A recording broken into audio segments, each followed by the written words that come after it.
What's up, Jiven here, welcome to another video. In today's video, I'll be going over how to find your drop spot for Season 5. As I mentioned in a previous video, I find this map to be extremely balanced right now. The main thing that is OP this season is fishing.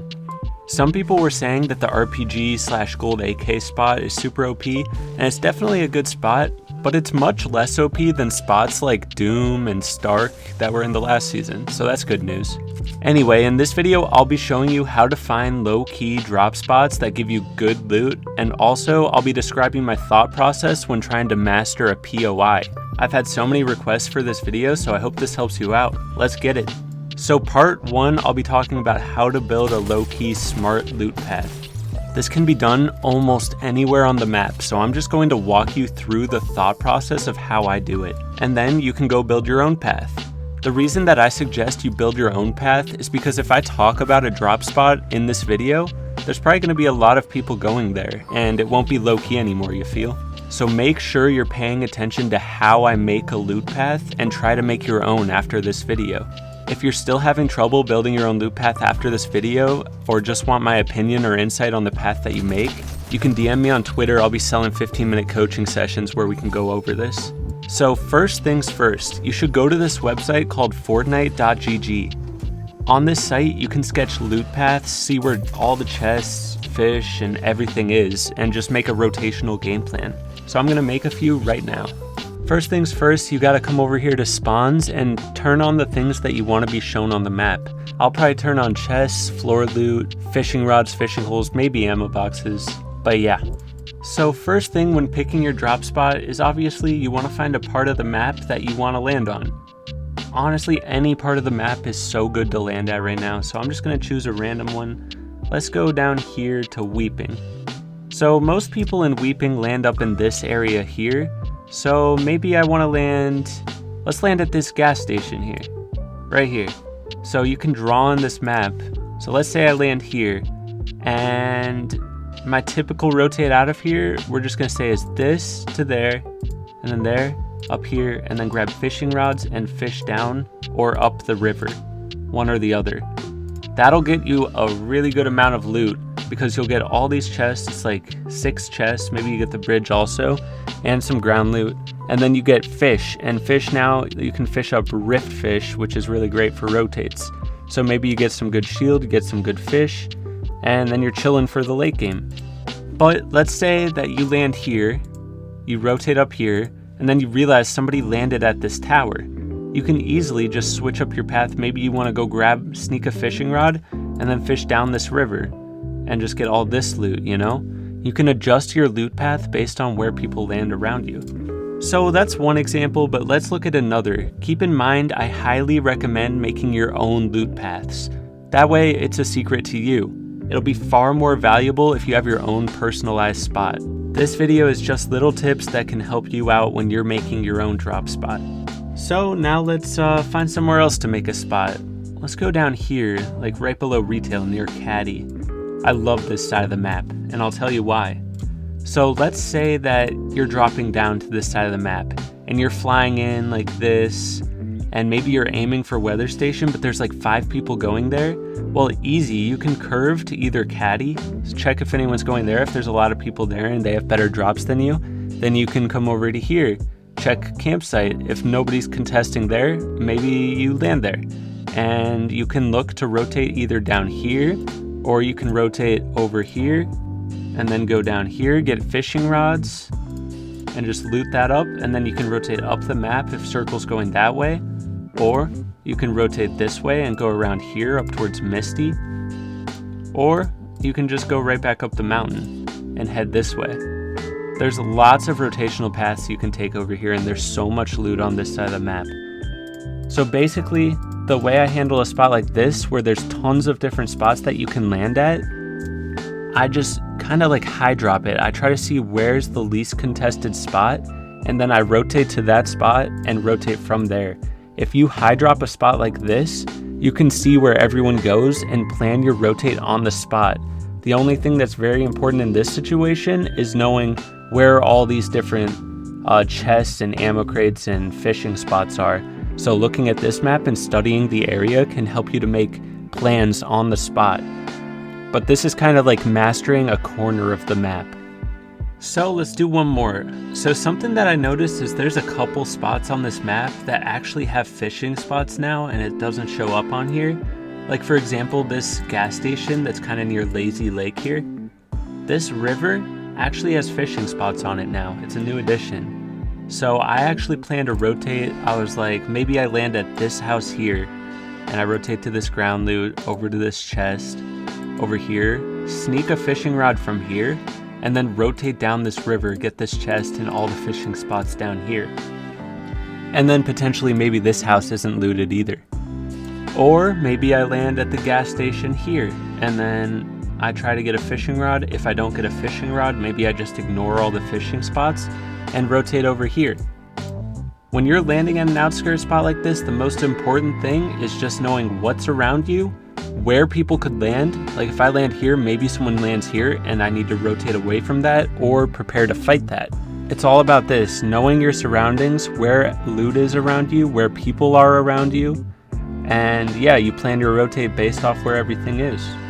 Like down here, for example, you see all this loot, maybe you land here, rotate here, up here, and it's just a bunch of loot for you. You'll probably get fishing rod somewhere in there, and then you can just fish all these spots. Like that's a good loot path. There's literally so many spots on the map. Like here's another one right here, fishing rods, you get the fish, you get the ground loot. Maybe you land in Steamy here and then rotate to the fishing rods and fish around out here and then just get this ground loot. Like you can literally make so many different spots around the map. You just need to know how to make a loot path. Like here, you know, fishing rods, chests, swing around there, grab this fishing rod maybe, you know, there's just so many spots. So I hope this video kind of gives you an idea of how you can make a low-key loot path. Like I said before, if you still need extra help and want to work with me to build your own low-key loot path, hit me up on Twitter. My Twitter handle is itsjivin, and be sure to say something regarding coaching sessions when messaging me. So let's move on to the next topic. Now we're going to talk a little bit about how to learn POIs. The hard part about making a video like this is every single POI is a little bit different, so it would be way too much work for me to go to every single POI, master it myself, and then teach you how to play it. So basically, I'm just going to give you a few pointers about how I learn POIs. So first things first, when you're dropping at a POI, try to scan where everybody goes, or at least try to figure out if there's anybody going to the houses next to you. That way you know where to push if you get god loot, or where to avoid if you need to get more loot. You can try to scan open houses nearby you and try to rotate to them if you don't get good loot at your house. But if you do get good loot, you can just push them right away. Another thing I recommend is to create a loot path within a POI. For example, land at a house over and over again and learn how to rotate from that house. Scan the buildings or houses next to you and see if anybody lands there. If you land at a house over and over again, you'll get really used to, where to look for enemies and where to rotate, stuff like that. So practice landing at the same spot over and over again. If you're in duos or trios, you need to stick close together. The farthest you should be is one building away, and as soon as each of you loots up your starting buildings, you should get together and loot the rest of the POI together. Unless if you have the whole entire place to yourself, then you're chilling and can loot a little bit more freely. Obviously, you just have to watch out for people rotating into the POI. Try to take note of what spots are nearby that POI, and say there's another POI to the east of it. Keep your eyes on the east side of the POI, looking out for people rotating in, you know what I mean? So if you notice yourself dying off spawn a lot, you should be trying to figure out why you're dying. I'll go over a few of the ways that people normally die in early game, and maybe it'll help you out. So one way is if you die because of low mats, that means you probably either need to farm more mats before engaging in a fight, or build less in your fights. Early game is typically about playing angles, kind of like a box fight, so play it slow and try to make smart angles. You can use natural cover, like using the building as cover, or doors and stuff like that.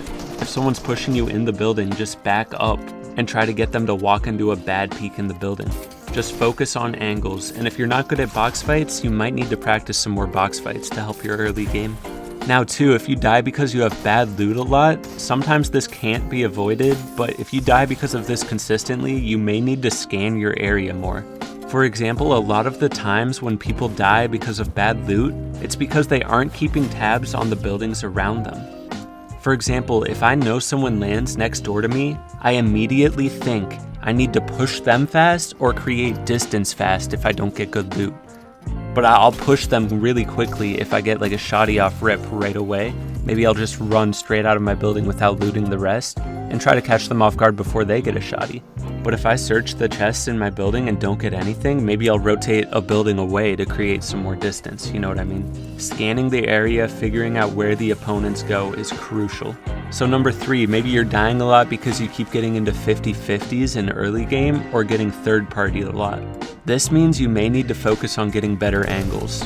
Look back at your gameplay and see if there was any natural cover or a way you could have set up right hand peeks in the fight and tried to avoid 50-50s by playing angles, you know what I mean? It's crucial this season to get the first shots in the fight. Starting with a health disadvantage is really bad because, you know, the weapons don't deal as much damage as they used to, so like you can't be bailed out by a one pump. And then the last thing I want to say about POIs is if you just die literally like 9 times out of 10, maybe you just need to switch the POI entirely. Maybe it's just too hot of a drop and you need to go somewhere more low-key that has like 1 or 2 people. I had a lot of people come into my stream saying that they're landing Salty Towers and they can't make it off spawn, and I'm like, yeah, Salty Towers has like half the lobby going there. That means only 1 person out of 50 gets out of Salty a game. But on a real note, you don't have to land somewhere hot to get a lot of kills.